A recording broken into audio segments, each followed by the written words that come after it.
Hello everyone, नमस्ते। मेरो च्यानलमा यहाँहरूलाई स्वागत छ। आज म हजुरहरूलाई टिकटकमा एकदमै भाइरलमा आइरहेको फ्ल्यास वार्मिङ वाला भिडियो कसरी बनाउने सो बारेमा जानकारी दिन गइरहेको छु। सो गाइस, भिडियोलाई बीचमा स्किप नगरिकन अन्तिमसम्म हेर्दिनु होला। यदि हजुरहरूले भिडियोलाई बीचमा स्किप गर्नुभयो भने राम्रोसँग बुझ्नु हुँदैन। सो गाइस, भिडियोलाई बीचमा स्किप नगरिकन अन्तिमसम्म हेर्दिनु होला। र पहिलोपटक मेरो च्यानलमा भिडियो हेर्दै हुनुहुन्छ र च्यानललाई सब्स्क्राइब गर्नुभएको छैन भने छिटोभन्दा छिटो च्यानललाई सब्स्क्राइब गरिदिनु होला र नजिकै रहेको बेल आइकनलाई पनि प्रेस गरिदिनु होला, जसले गर्दा आगामी दिनहरुमा हजुरहरूको मोबाइलमा यस्तै टाइपको भिडियोको नोटिफिकेसन आउँछ र हजुरहरूले सजिलैसँग हेर्न सक्नुहुन्छ। सो गाइस, अब चाहिँ म हजुरहरूलाई ढिलो नगरिकन आफ्नो मोबाइलको स्क्रिनतर्फ लैजान्छु। यता लजाउँ है त मोबाइलको स्क्रिनतर्फ। So guys, first of all हजुरहरूले फ्ल्यास वार्मिङ वाला भिडियो क्रिएट गर्नको लागि चाहिँ प्ले स्टोरबाट पिक्स आर्ट, क्यापकट र मेगा फोटो भन्ने एपलाई चाहिँ इन्स्टल गर्नुपर्ने हुन्छ।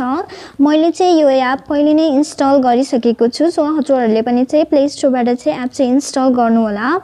इन्स्टल गरिसकेपछि चाहिँ हजुरहरूले चाहिँ पिक्स आर्टमा गएर चाहिँ कुन फोटोलाई चाहिँ हजुरहरूले चाहिँ त्यहाँ फ्ल्यास वार्मिङ गरेर राख्ने हो, त्यो फोटोको चाहिँ ब्याकग्राउन्डहरू चाहिँ एडिट गर्नुपर्ने हुन्छ।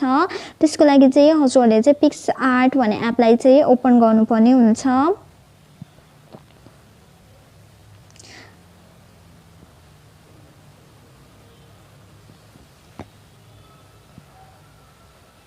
यसरी ओपन गरिसकेपछि चाहिँ हजुरहरूले यहाँनिर देख्न सक्नुहुन्छ, यहाँनिर चाहिँ प्लसको आइकन छ। हजुरहरूले चाहिँ यो प्लसको आइकनमा चाहिँ क्लिक गर्नुपर्ने हुन्छ। यसरी क्लिक गरिसकेपछि चाहिँ हजुरहरूले चाहिँ कुन फोटोको चाहिँ ब्याकग्राउन्ड चाहिँ हजुरहरूले चाहिँ हटाउने हो, त्यो फोटोलाई चाहिँ हजुरहरूले चाहिँ चुज गर्नुपर्ने हुन्छ। यसरी मैले चाहिँ यो फोटोलाई चाहिँ सिलेक्ट गरेको छु। यहाँनिर चाहिँ हजुरहरूलाई चाहिँ यस्तो अप्सन आउँछ, हजुरहरूले चाहिँ यसलाई ब्याक गर्नुपर्ने हुन्छ।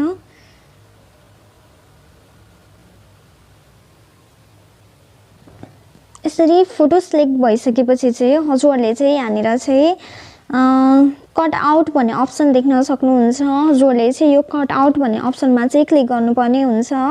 र यसरी क्लिक गरिसकेपछि हजुरहरूले चाहिँ मान्छेलाई मात्रै सिलेक्ट गर्नको लागि चाहिँ यहाँ फर्स्टमा चाहिँ पर्सन भन्ने अप्सन छ। हजुरहरूले चाहिँ यो पर्सन भन्ने अप्सनमा क्लिक गर्नुभयो भने चाहिँ यहाँनिर थोरै प्रोसेस हुन्छ र हजुरहरूको चाहिँ त्यो पछाडिको ब्याकग्राउन्ड जति चाहिँ सबै कट भएर चाहिँ मान्छे मात्रै यहाँनिर चाहिँ सिलेक्ट हुन्छ। र हजुरहरूले चाहिँ अब यहाँ कतै छुटेको केही छ भने हजुरहरूले चाहिँ यहाँ इरेज गर्न पनि सक्नुहुन्छ र रिस्टोर पनि गर्न सक्नुहुन्छ। मेरो चाहिँ एकदमै ठिक छ। सो मैले चाहिँ यसलाई चाहिँ सेभ गरेँ।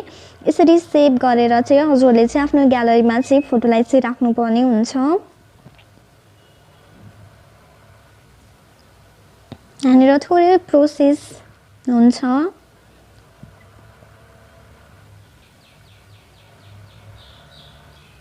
यसरी हाम्रो फोटो चाहिँ ग्यालरीमा सेभ भइसकेको छ। म हजुरहरूलाई चाहिँ ग्यालरी ओपन गरेर देखाउँछु है त। ल हेर्नुहोस् है त, अघि मैले बनाएको फोटो चाहिँ यहाँनिर चाहिँ रेडी भएर चाहिँ यहाँनिर चाहिँ आइसकेको छ। यसरी फोटो रेडी गरिसकेपछि हजुरहरूले चाहिँ यो पिक्स आर्टलाई चाहिँ हजुरहरूले मिनिमाइज गर्न सक्नुहुन्छ। त्यसपछि चाहिँ हजुरहरूले चाहिँ भिडियो चाहिँ हजुरहरूले चाहिँ क्रिएट गरेर चाहिँ राख्नुपर्ने हुन्छ। पहिले नै हजुरहरूले चाहिँ क्यामेराबाट भिडियो चाहिँ बनाएर राख्नुपर्ने हुन्छ। मैले चाहिँ यहाँनिर चाहिँ भिडियो पहिले नै बनाएर राखिसकेको छु। सो मैले चाहिँ अब चाहिँ यो क्यापकट भन्ने एपलाई चाहिँ ओपन गरेँ। यसरी ओपन गरिसकेपछि चाहिँ हजुरहरूको मोबाइलमा यस्तो टाइपको इन्टरफेस आउँछ र हजुरहरूले चाहिँ न्यू प्रोजेक्ट भन्ने अप्सनमा चाहिँ क्लिक गर्नुपर्ने हुन्छ। यसरी क्लिक गरिसकेपछि चाहिँ हजुरहरूले बनाएर राखेको त्यो जुन भिडियो थियो त्यो भिडियोलाई चाहिँ हजुरहरूले चाहिँ सिलेक्ट गर्नुपर्ने हुन्छ। यसरी सिलेक्ट गरिसकेपछि हजुरहरूको मोबाइलमा यस्तो टाइपको इन्टरफेस आउँछ। हजुरहरूले पनि चाहिँ भिडियो पहिले नै यसरी नै बनाएर राख्नु होला। मैले चाहिँ यो भिडियोको साउन्ड चाहिँ अफ गरेको छु, किन भन्दा युट्युबमा चाहिँ एकदमै कपिराइटको समस्या आउने भएको कारणले गर्दाखेरिमा मैले चाहिँ यसको साउन्डलाई चाहिँ अफ गरेको छु। हजुरहरूको मोबाइलमा चाहिँ लास्टमा चाहिँ भिडियो सकेपछि चाहिँ यहाँनिर चाहिँ क्यापकटको चाहिँ हजुरहरूलाई लोगो देखाउँछ। हजुरहरूले यसलाई चाहिँ सिलेक्ट गरेर डिलिट पनि गर्न सक्नुहुन्छ। एकचोटि डिलिट गरेपछि चाहिँ हजुरहरूको मोबाइलमा चाहिँ त्यो चाहिँ यसरी हजुरहरूले बनाएर राखेको भिडियोलाई यहाँ राखिसकेपछि चाहिँ हजुरहरूले चाहिँ त्यो फोटो चाहिँ यसो मोडेको जस्तो ठाउँमा लगेर चाहिँ हजुरहरूले चाहिँ रोकेर चाहिँ त्यहाँनिर चाहिँ फोटो हजुरहरूले चाहिँ एड गर्नुपर्ने हुन्छ। यति गरिसकेपछि चाहिँ हजुरहरूलाई चाहिँ यहाँनिर ओभरले भन्ने अप्सन छ। हजुरहरूले चाहिँ यो ओभरले भन्ने अप्सनमा चाहिँ क्लिक गर्नुपर्ने हुन्छ। यसरी क्लिक गरिसकेपछि हजुरहरूको मोबाइलमा यस्तै टाइपको इन्टरफेस आउँछ र हजुरहरूले फेरि यो एड ओभरले भन्नेमा चाहिँ क्लिक गर्नुपर्ने हुन्छ। यसरी क्लिक गरिसकेपछि चाहिँ अघि हामीले बनाइराखेको फोटोलाई चाहिँ यहाँनिर चाहिँ सिलेक्ट गर्नुपर्ने हुन्छ र एड गर्नुपर्छ। यसरी फोटो चाहिँ हाम्रो यहाँनिर चाहिँ आइसकेको छ र हजुरहरूले यसलाई चाहिँ एकदमै मिलाएर चाहिँ यहाँनिर चाहिँ कहाँनिर राख्दाखेरिमा चाहिँ एकदमै राम्रो देखिन्छ। त्यही अनुसारले चाहिँ हजुरहरूले चाहिँ यसरी चाहिँ मिलाएर यहाँनिर चाहिँ ट्याक्क पारेर चाहिँ राख्नुपर्छ। यसरी हेर्नुहोस् है, यो चाहिँ फोटो चाहिँ हजुरको भिडियो चाहिँ कहाँसम्म छ त्यहाँसम्म चाहिँ यसरी चाहिँ राख्नुपर्ने हुन्छ। यसरी अन्तिमसम्म चाहिँ राख्नुपर्छ।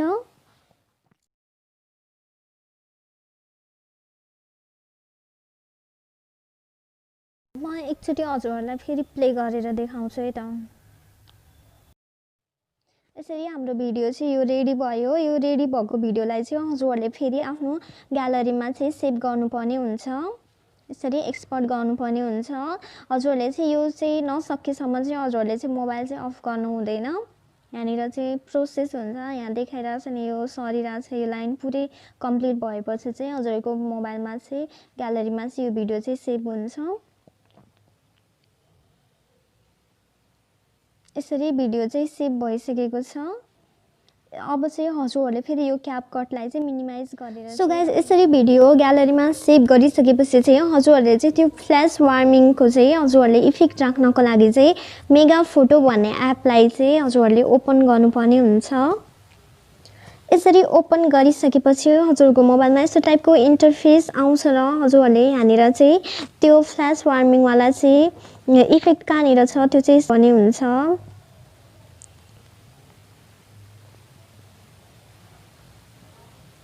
यहाँनिर हजुरहरूलाई चाहिँ थुप्रै इफेक्टहरू छ। हजुरहरूले अरू भिडियोहरू पनि चाहिँ बनाउन सक्नुहुन्छ। यसरी यहाँनिर चाहिँ हामीलाई चाहिँ यहाँनिर चाहिँ फ्ल्यास वार्मिङवाला चाहिँ इफेक्ट दिएको छ। हजुरहरूले चाहिँ यो इफेक्टमा चाहिँ क्लिक गर्नुपर्ने हुन्छ। गरिसकेपछि हजुरहरूले यो सेटिङको अप्सन देख्न सक्नुहुन्छ। तलपट्टि यो सेटिङको अप्सनमा चाहिँ क्लिक गर्नुपर्ने हुन्छ। यसरी क्लिक गरिसकेपछि हजुरहरूको मोबाइलमा यस्तो टाइपको इन्टरफेस आउँछ र हजुरहरूले यहाँनिर चाहिँ भिडियो सोर्सेस छ, लाइभ क्यामेरा छ अनि इमेज भिडियो फ्रम लाइब्रेरी भन्ने अप्सन छ। हजुरहरूले चाहिँ यो इमेज भिडियो फ्रम लाइब्रेरी भन्ने अप्सनमा चाहिँ क्लिक गर्नुपर्ने हुन्छ। यसरी क्लिक गरिसकेपछि चाहिँ हजुरहरूले चाहिँ अघि जुन सेभ गरेर राखेको भिडियो थियो त्यो भिडियोलाई चाहिँ हजुरहरूले चाहिँ यहाँनिर चाहिँ सिलेक्ट गर्नुपर्ने हुन्छ। यसरी हाम्रो भिडियो चाहिँ सिलेक्ट भइसकेको छ र हजुरहरूले चाहिँ यसलाई रेकर्ड गर्नको लागि चाहिँ हजुरहरूलाई तलपट्टि चाहिँ रेड बटन छ। हजुरहरूले चाहिँ त्यो रेड बटनमा चाहिँ क्लिक गर्नुपर्ने हुन्छ र हजुरहरूको भिडियो चाहिँ त्यहाँनिर चाहिँ सबै भिडियोहरू चाहिँ रेकर्डिङ हुन्छ। रेकर्डिङ भइसकेपछि चाहिँ हजुरको भिडियो चाहिँ अटोमेटिकली हजुरहरूको मोबाइलको ग्यालरीमा गएर चाहिँ सेभ हुन्छ। हाम्रो भिडियो चाहिँ सेभ भइसकेको छ। म अब हजुरहरूलाई ग्यालरी खोलेर देखाउँछु है त। हेर्नुहोस् त अघिको हाम्रो भिडियो चाहिँ यहाँनिर चाहिँ ग्यालरीमा सेभ भइसकेको छ। यसरी सेभ भइसकेपछि चाहिँ हजुरहरूले पुनः फेरि त्यो क्यापकट भन्ने एपलाई चाहिँ ओपन गर्नुपर्ने हुन्छ। यसरी ओपन गरिसकेपछि चाहिँ हजुरहरूले फेरि न्यू प्रोजेक्ट भन्ने अप्सनमा क्लिक गर्नुपर्ने हुन्छ। यसरी न्यू प्रोजेक्ट भन्ने अप्सनमा क्लिक गरिसकेपछि चाहिँ हजुरहरूले चाहिँ अघि त्यो सेभ गरेर राखेको जुन भिडियो थियो त्यो भिडियोलाई चाहिँ हजुरहरूले चाहिँ क्लिक गर्नुपर्ने हुन्छ।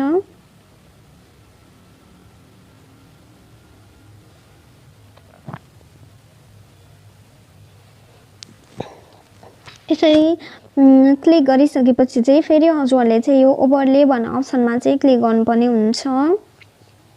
यसरी ओभरले भन्ने अप्सनमा क्लिक गरिसकेपछि चाहिँ हजुरहरूले यो एड ओभरले भन्ने अप्सनमा चाहिँ क्लिक गर्नुपर्ने हुन्छ र अघि त्यो फ्ल्यास वार्मिङको चाहिँ जुन रेकर्ड गरेर राखेको भिडियो थियो त्यो भिडियोलाई चाहिँ हजुरहरूले चाहिँ सिलेक्ट गर्नुपर्ने हुन्छ। यसरी सिलेक्ट गरेर चाहिँ एड गर्नुपर्ने हुन्छ र हजुरहरूलाई थोरै प्रोसेस लाग्छ र हजुरहरूको भिडियो चाहिँ त्यहाँनिर देखाउँछ।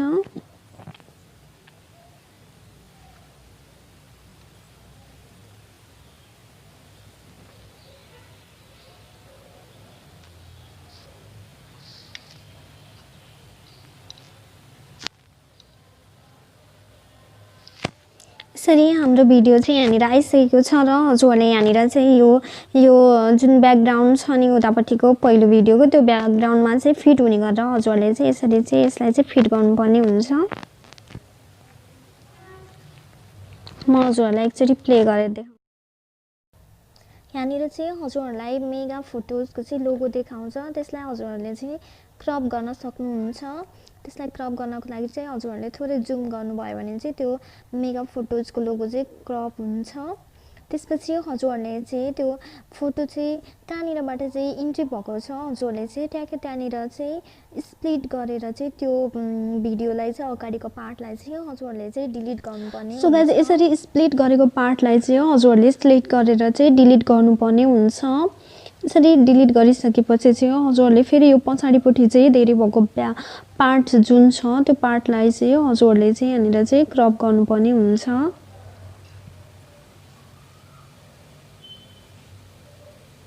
यसरी बडी भएको पार्ट जुन छ त्यो पार्टलाई चाहिँ हजुरहरूले चाहिँ यहाँनिर चाहिँ क्रप गर्न सक्नुहुन्छ र यो पार्टलाई चाहिँ डिलिट गर्नुपर्ने हुन्छ।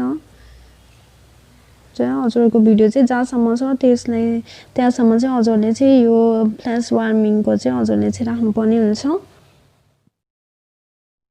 यसरी हाम्रो फ्ल्यास वार्मिङवाला भिडियो चाहिँ रेडी भइसकेको छ र हजुरहरूले यसरी रेडी भइसकेको भिडियोलाई चाहिँ हजुरहरूले चाहिँ ग्यालरीमा चाहिँ सेभ गर्नुपर्ने हुन्छ। यसरी हजुरहरूलाई यहाँनिर चाहिँ यो लाइन सर्दै सर्दै गएर पुरा भइसकेपछि चाहिँ हजुरको ग्यालरीमा सेभ हुन्छ र हजुरहरूले चाहिँ त्यो भिडियोलाई चाहिँ टिकटकमा अनि त्यहाँबाट अरू केमा राख्ने हो त्यसमा चाहिँ हजुरहरूले चाहिँ अपलोड गर्न सक्नुहुन्छ। सो गाइज यसरी चाहिँ हजुरहरूले सजिलैसँग चाहिँ फ्ल्यास वार्मिङवाला भिडियो चाहिँ क्रिएट गर्न सक्नुहुन्छ। सो गाइज यसरी हजुरहरूले चाहिँ डाइरेक्टली टिकटकमा पनि चाहिँ हजुरहरूले चाहिँ यो भिडियोलाई चाहिँ सेयर गर्न सक्नुहुन्छ। सो गाइज भिडियो कस्तो लाग्यो मन परेमा लाइक गरिदिनु होला र मेरो च्यानललाई सब्सक्राइब पनि गरिदिनु होला। Thank you so much guys, bye bye, see you.